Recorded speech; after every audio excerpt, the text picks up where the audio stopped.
Alright, g'day, hi and welcome. Okay, engaging planetary gripping system.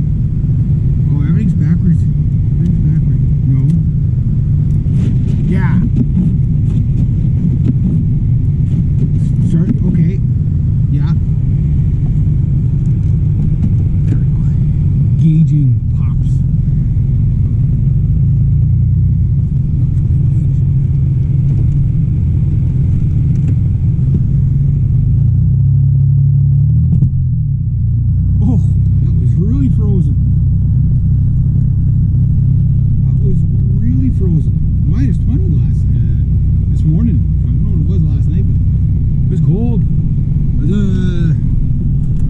Looking with my fingers there, I took my fingers out of my gloves there. You know when you first go outside and you're not acclimatized?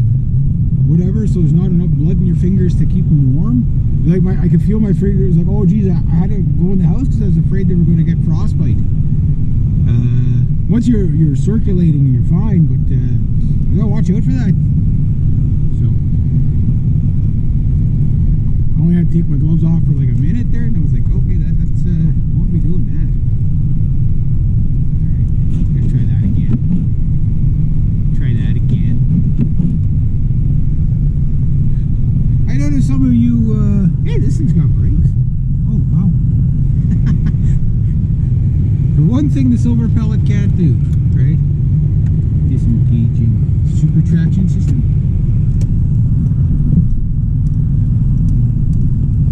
Alright. I'm on a mission today.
they tend to not understand like the nuance of how hard you play, and they, you know, like it's always smash everything as hard as you can. There's no nuance in their playing, right? And that's usually what ends up leading to you know, like they get all kinds of injuries from playing the drums, and yeah, you know, and then some it's just, you know, years of playing. So he can't play the drums like he used to, so he's moved on to the guitar. So it's like, okay, well, fine, as long as you find a drummer, that's fine too. Like, the way I look at the guitar is like the acoustic guitar thing is, I can do that myself, right? It's nice to have a second guitar there, but if I'm playing a gig, I'd rather get all the money for myself, right? If I'm doing it that way. So, if we're doing it full band style, that's a different story, because then you got the bass player and the drummer and everything like that. And obviously I'll be doing like leads and stuff like that. Let him do the acoustic, and he plays the 12 string, so